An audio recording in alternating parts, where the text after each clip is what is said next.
When we met, spark flows. It was love at first sight, but my instinct told me to allow things to grow naturally. By the end of the day, he took my number and I took his. I was expecting his call that evening, but he didn't come. He didn't text neither.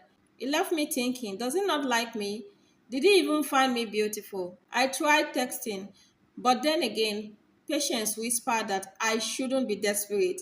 2 days later, when he still didn't call or text, I pushed him a little bit down in my mind as someone who didn't deserve me. That very evening, I saw his call on my phone. Suddenly, spark flew again, and I was back in love with him.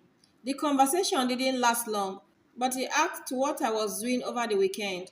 I told him I had nothing going on. He asked, let's meet then, or we can hang out somewhere and talk. That was the first of many dates that followed.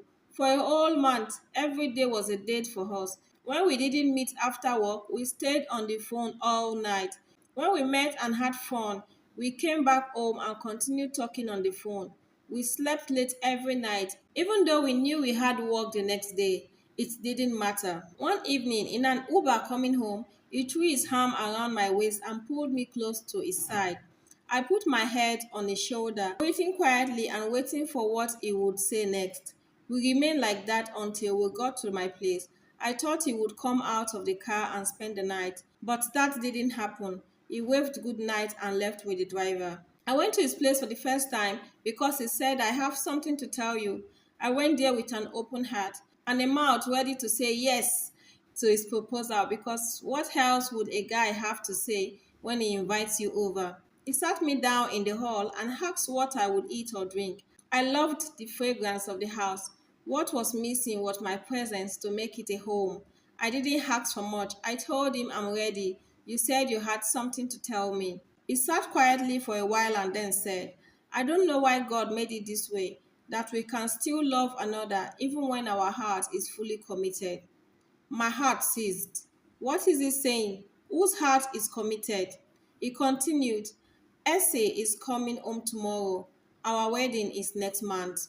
As if I should know who Essie was, as if I should simply understand what he was saying. Though it ought, I congratulated him and asked what he wanted me to do.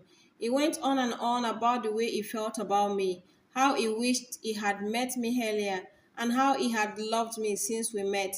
I didn't say much. I told him to extend my greetings to her when she comes. I went home with a heavy heart, but felt joyful that he told me the truth and didn't take advantage of my feelings for him. I wanted to block him, but I didn't. I wanted to text him and tell him to stay away from me, but I didn't. I gave him grace for the man he was to me. I met his fiancée once before their wedding, a beautiful woman with poise and grace in her stride. I was at their wedding too. I took photos and left. After their wedding, he called to say thank you. I responded, you should be on your honeymoon. Why are you on the phone with me? He responded, something is missing, and that is you. I wish it was you I married. I told him not to disrespect his wife. Would you be happy if you had your wife saying this to another man? I thought you were different, he answered. I'm only telling you how I feel. I regretted not blocking him the first time, but this time I did. I lost and I knew it. It didn't mean I should pick up the crumbs and call it half a loaf. You might think he would stop coming, but he didn't. He came to my home. I didn't let him in. He came again. I didn't come out to see his face. He texted with his second number. I just want to be a friend. No malice intended. I didn't reply. He stopped coming. I stopped thinking about everything that happened because it hurt. I opened my heart wide for good things to come my way, and I know they will very soon. Amen. They will very soon.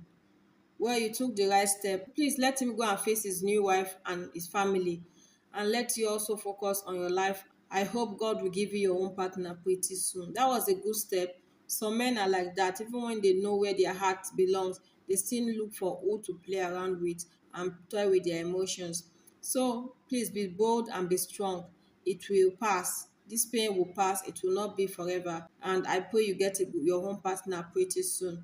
So, my people, what do you have to say about this? Please give this our sister some words of encouragement And if you have your own story, please, you can do well to drop them in my DM. I will let you know when I publish them. See you in my next video, guys. Don't forget to like, share, follow for more, and let others see this video. Bye for now. Thank you for your support and love so far. Bye.